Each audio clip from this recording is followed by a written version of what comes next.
título da minha mensagem é Sofrimento. O que você precisa saber? Diz assim a palavra do Senhor, no Salmo 88. Ó Senhor, Deus da minha salvação, dia e noite clamo diante de Ti. Chega à Tua presença a minha oração. Incline os Teus ouvidos ao meu clamor, pois a minha alma está cheia de angústias e a minha vida já se aproxima da morte. Sou contado com os que descem ao abismo. Sou como um homem sem força, atirado entre os mortos, como os feridos de morte que jazem na sepultura, dos quais já não te lembras, pois foram abandonados pelas tuas mãos. Puseste-me na mais profunda cova, nos lugares tenebrosos, nos abismos. Sobre mim pesa a tua ira. Tu me abates com todas as tuas ondas. Afastaste de mim os meus conhecidos e me fizeste objeto de abominação para com eles. Estou preso e não vejo como sair. Os meus olhos desfalecem de aflição. Dia após dia venho clamando a Ti, Senhor, e a Ti levanto as minhas mãos. Acaso nas trevas se manifestam as Tuas maravilhas e a Tua justiça na terra do esquecimento? Mas eu, Senhor, clamo a Ti por socorro, e de madrugada dirijo a Ti a minha oração. Por que rejeitas, Senhor, a minha alma e ocultas de mim o Teu rosto? Ando aflito e prestes a morrer desde moço. Sob o peso dos Teus terrores estou desorientado. Sobre mim passou a Tua ira. Os Teus terrores acabaram comigo. O dia todo eles me rodeiam como água. Há um tempo me circundam. Para longe de mim afastaste os amigos e companheiros. Os meus conhecidos agora são as trevas. Pai, em nome de Jesus, pedimos que o Senhor possa ministrar os nossos corações por meio da Tua palavra nesta manhã, e que cada vida que aqui está, e aqueles que estão assistindo ou que ainda assistirão no futuro, possam ser tocados pelo Teu Espírito Santo, para a glória do Teu nome. Repreendemos todo levante contra essa palavra, que declaramos que ela será bênção e fluirá sem nenhum impedimento para a glória do Teu nome. Amém. Estamos no Setembro Amarelo, mês em que a gente procura ter mais consciência, procura prevenir problemas emocionais causados pelo sofrimento.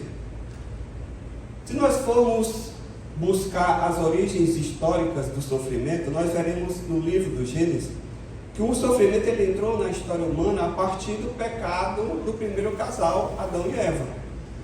A partir da desobediência deles, o pecado entrou, e a partir da entrada do pecado, esse casal foi expulso daquele ambiente considerado como um paraíso, o Jardim do Éden, e aí o sofrimento passou a fazer parte da realidade, da rotina, do dia a dia da humanidade.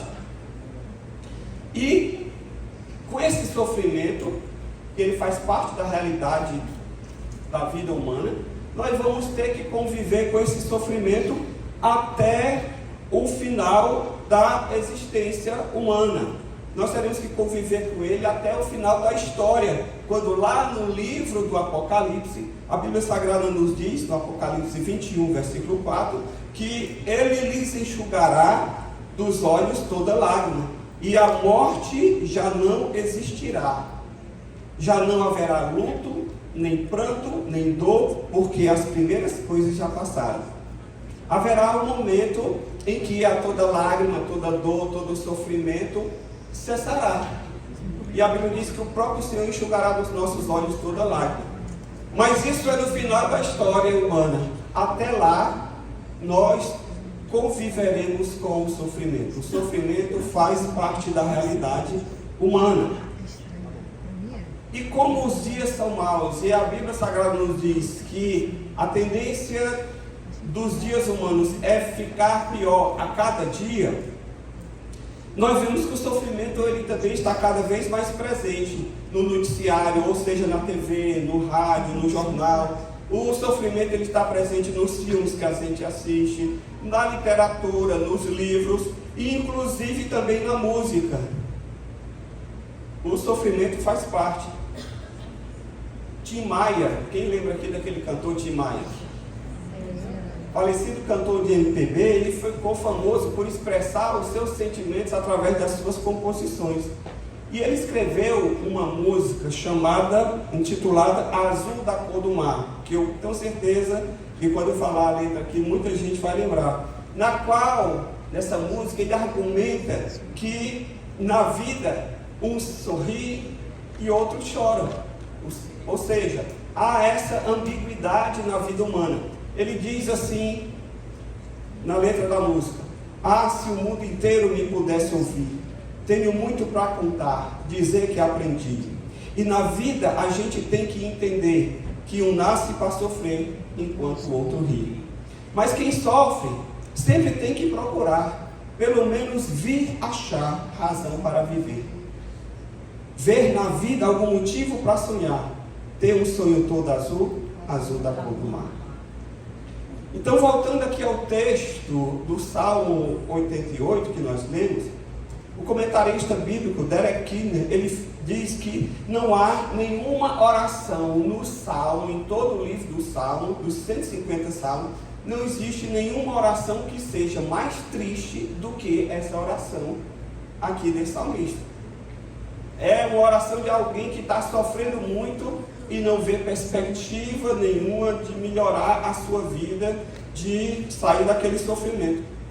Um conhecido pastor e também comentarista bíblico, Hernandes Dias Lopes, ele fala o seguinte acerca desse salmo: de todos os salmos, este salmo é considerado o mais dramático de todos. Os demais salmos de lamento, ele sempre tem alguma esperança, ou seja, ele começa com uma tristeza, mas ele sempre acaba com uma fagulha de alegria, de esperança, de resolução do problema. Já esse salmo não, ele não termina com essa esperança, ele termina usando a palavra trevas. Tamanho é o sofrimento, a falta de perspectiva. Há nele um tom de melancolia, há nele um tom de desesperança e que nenhuma perspectiva boa há para esse salmista. Há um outro comentarista que diz que este salmo é um grito desesperado de sofrimento não aliviado por um único raio de conforto e de esperança.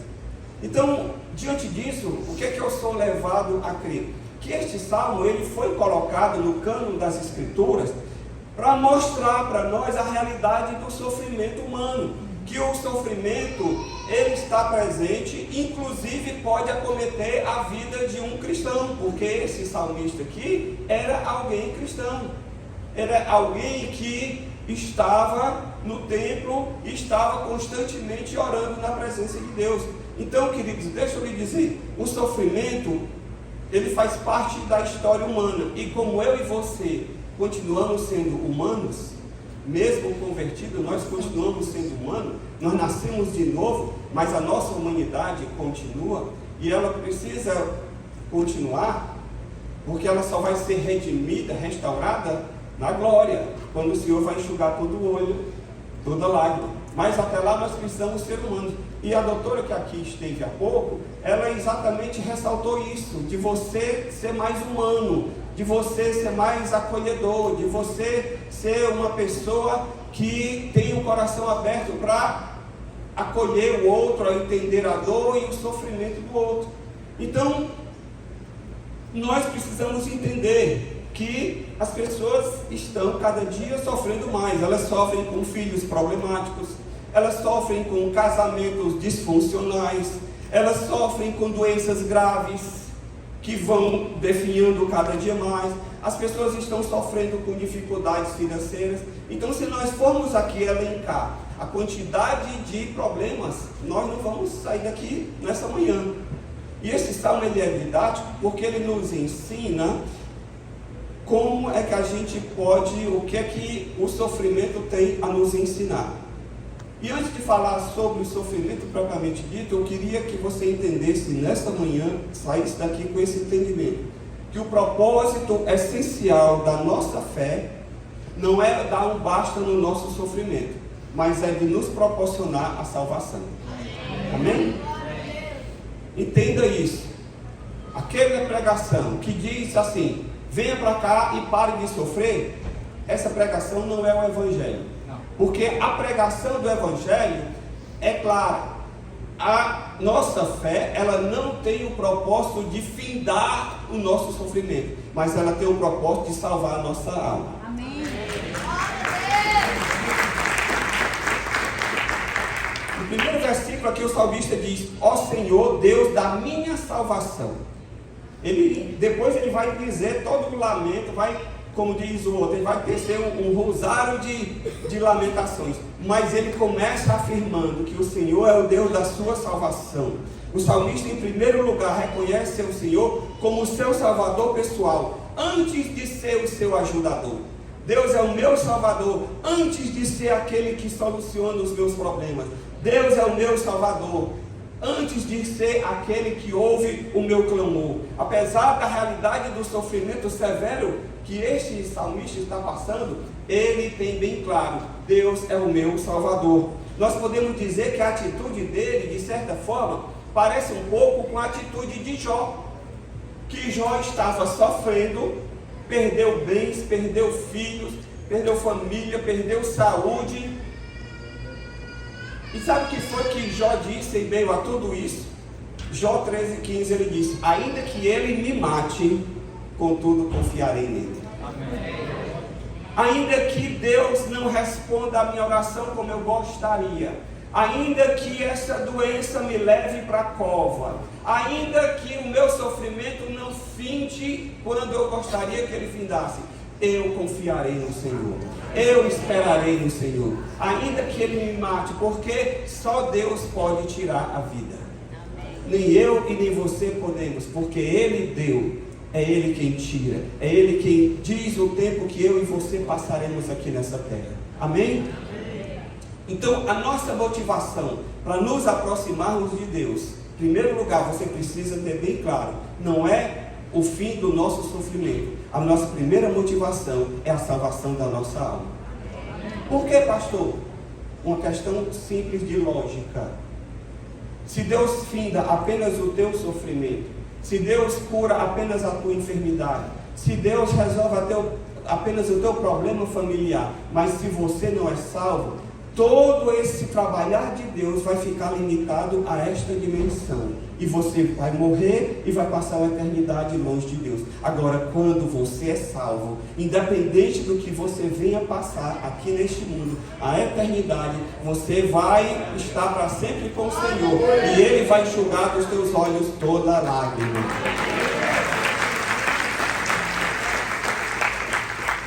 Segunda coisa que eu aprendo aqui desse texto é que o sofrimento, ele não deve fechar a porta da oração na nossa vida. No versículo 2, ele diz: chega à tua presença a minha oração, incline os teus ouvidos ao meu clamor. Oh, meu querido, o salmista, ele não desistiu de orar porque o seu sofrimento era contínuo. Nele, o sofrimento teve um efeito contrário do que tem em muitas pessoas. Muitas pessoas, quando estão sofrendo, elas se afastam de Deus, elas deixam de ir para a igreja, elas deixam de orar, e elas tomam a pior decisão que poderiam tomar, porque se elas já estão emocionalmente fracas, se elas já estão emocionalmente debilitadas, quando ela fecha a porta da oração, quando ela deixa de buscar ajuda, então a tendência é ela se engalfinhar ainda mais na sua dor e no seu sofrimento, e isso não termina bem. Como foi dito aqui pela doutora, nós precisamos, no primeiro sinal de problema, de sintoma, buscar ajuda profissional, buscar ajuda medicamentosa e buscar ajuda espiritual. E o salmista, ele não fechou a porta da oração para a sua vida. A oração, ao contrário, foi um efeito benéfico. Por quê? Porque colocou na boca dele uma espécie de freio, e assim o sol da provação não endureceu o seu coração como barro, mas amoleceu o seu coração como cera. Amém. Entende? Quando você se fecha, você se endurece. Quando você se isola, você se fragiliza. Quando você não busca ajuda, você está tomando um caminho perigoso. Mas quando o sofrimento amolece o teu coração como cera, ao invés de endurecer como barro, você se torna uma pessoa quebrantada, você se torna uma pessoa tratável, você se torna uma pessoa mais humilde, porque você reconhece a sua finitude, você reconhece que você não é a última Coca-Cola do deserto, que você não é o supra-sumo das coisas, e aí você vai pedir ajuda, e aí quando você se abre para buscar ajuda, você encontra ajuda nos irmãos, você encontra ajuda nos profissionais, você encontra ajuda na tua família, e você encontra ajuda espiritual aqui na igreja. Então, não deixe que o sofrimento feche a porta da oração na sua vida. Não permita que isso aconteça, porque a oração não é a chave da vitória. A oração não é a chave da vitória. Como assim, pastor? Porque a oração não é algo mágico que a gente coloca como um segredo no cofre para abrir o cofre, ou como uma chave que você coloca ali e abre de forma mágica uma porta. A oração não é para poder simplesmente trazer vitória. A oração é para te conectar com Deus. A oração é para te fazer relacionar com Deus. É para você conhecer o Senhor. E em você se relacionando, e em você conhecendo, a vitória vem como consequência. Entende? Mas você não vai buscar a oração como uma espécie de um talismã. Tem gente que, por exemplo, pega pé de coelho e coloca no bolso, já viram? Coloca pé de coelho, coloca uma moeda na carteira, porque diz que nunca vai faltar, porque uma chama a outra. Passe com a moeda lá do detetor de metais que você fica para trás. Não embarque enquanto não tirar os metais. Sabe por quê? Porque nós precisamos entender. Eu acho o detetor de metal interessante. Você tem que passar no detetor de metal sem nada de metal, nada que possa significar uma arma. Você às vezes tira até o sapato. Você passa de pé no chão. Já passei muitas vezes de pé no chão. Tirei cinto, tirei tudo. E o bicho ficava apitando. Aí eu digo, agora vai o sapato. E passei totalmente, só não tirei a calça, né? Mas chegou do outro lado, a pessoa ainda ficou passando o aparelho aqui. Então, para mostrar o quê? Que a gente tem que andar sem subterfúgio. A gente tem que andar sem arma secreta. A gente tem que viver a vida do jeito que a gente veio a esse mundo, porque nós vamos sair daqui do mesmo jeito. Eu tenho que viver essa vida confiando no Senhor.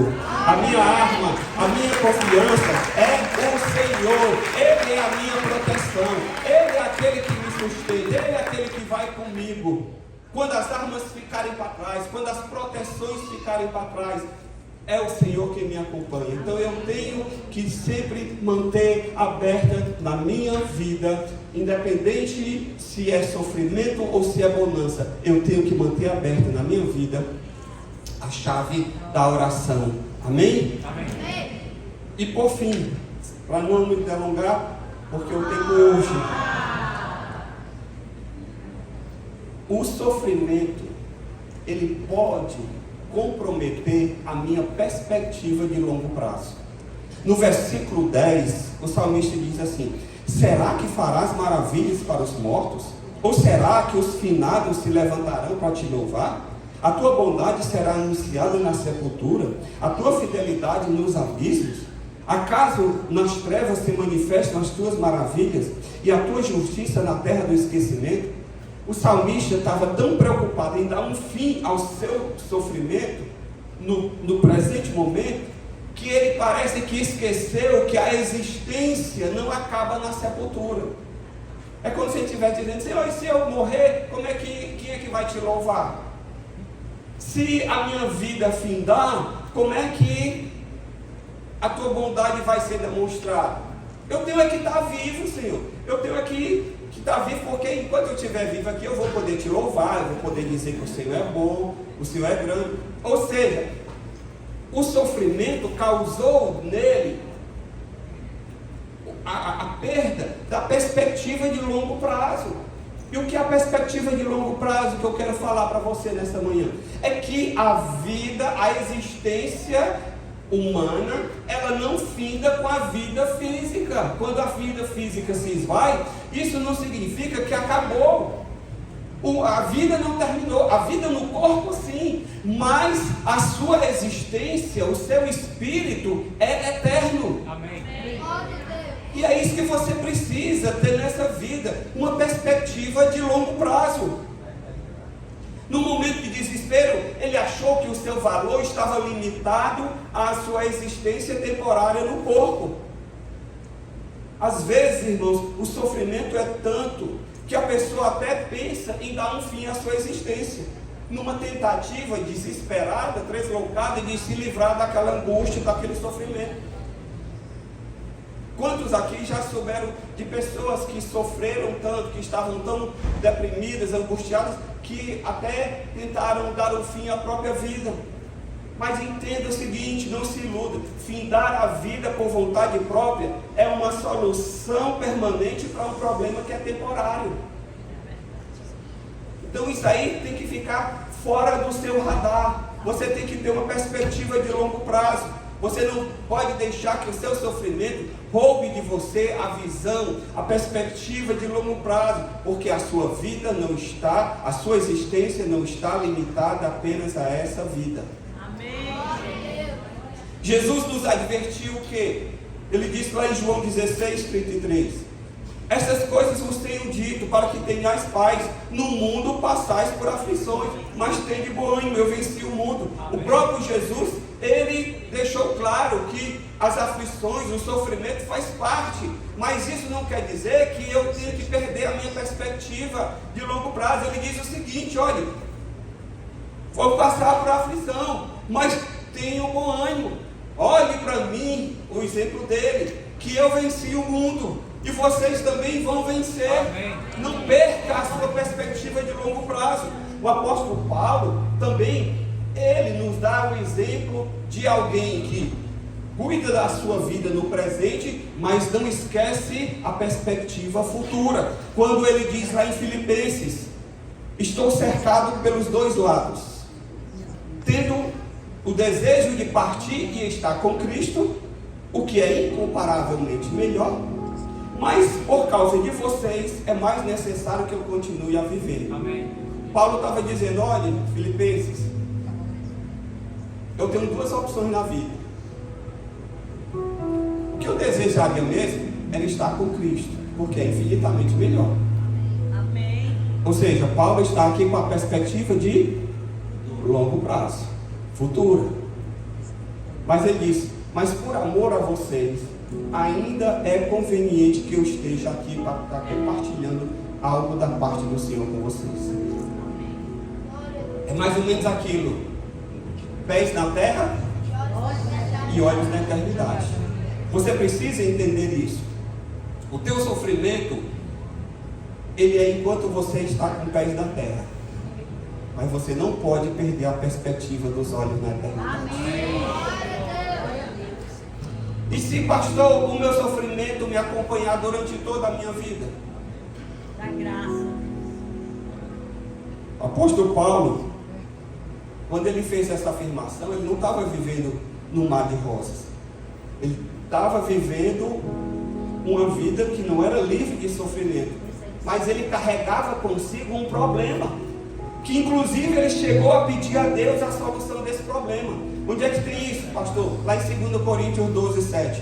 Para que não me ensoberbecesse com a grandeza das revelações, foi-me posto um espinho na carne, mensageiro de Satanás, para me esbofetear, a fim de que eu não me exalte. Por causa disso, 3 vezes pedi ao Senhor que afastasse de mim.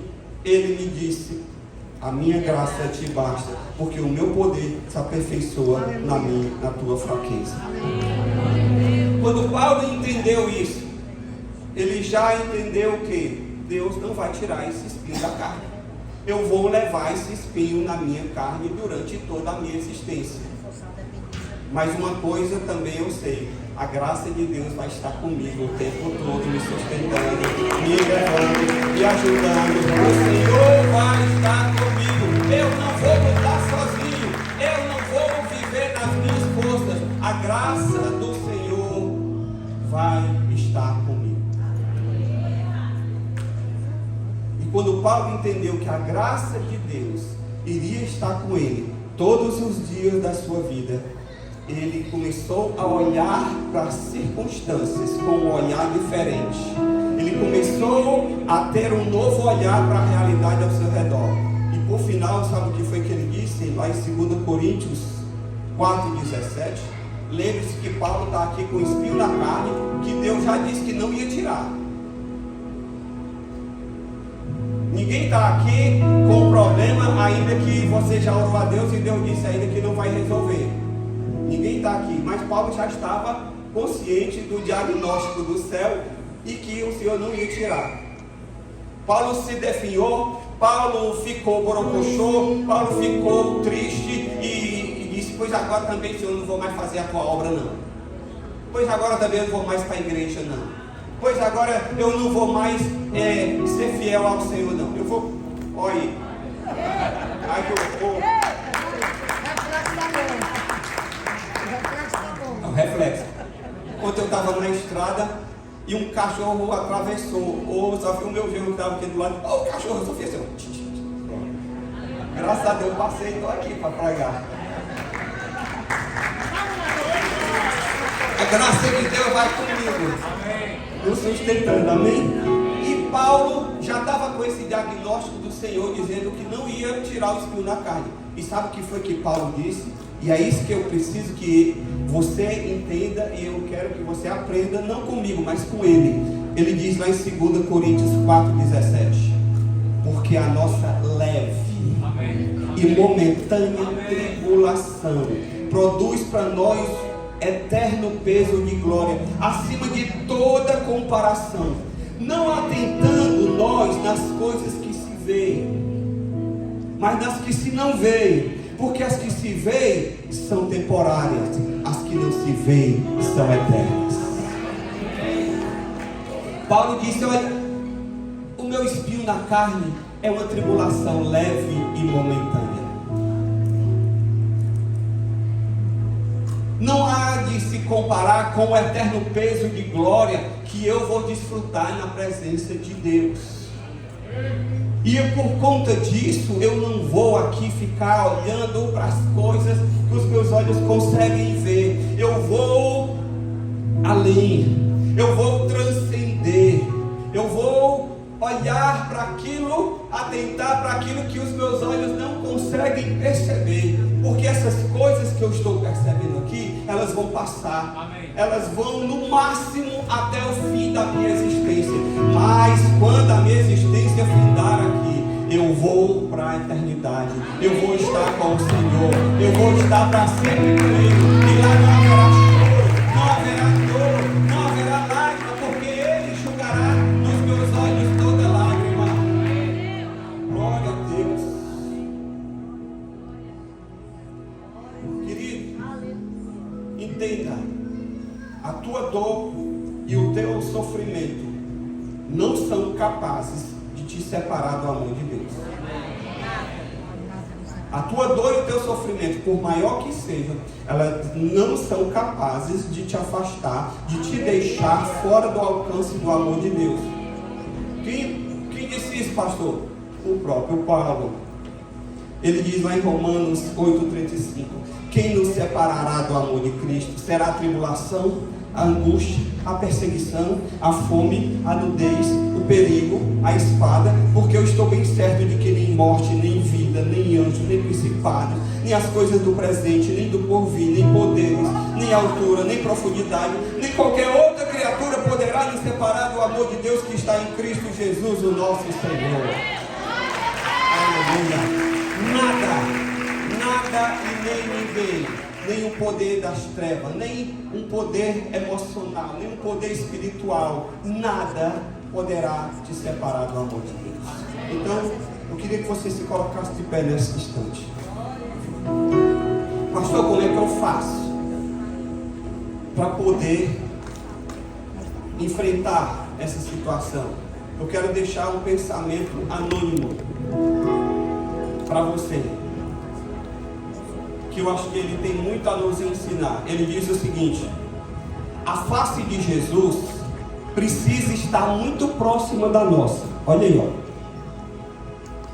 Quando os espinhos da sua coroa de sofrimento pressionam nossa testa e nos ferem.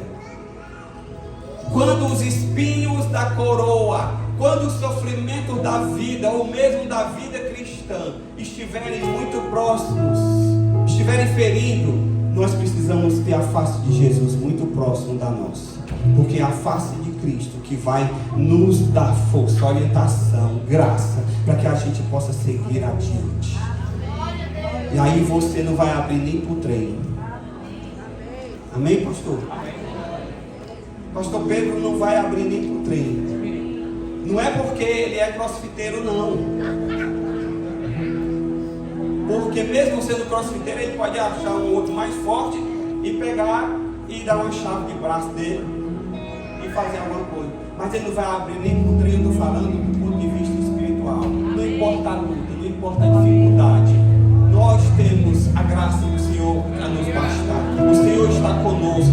Nós não estamos só. Nem poder, nem altura, nada poderá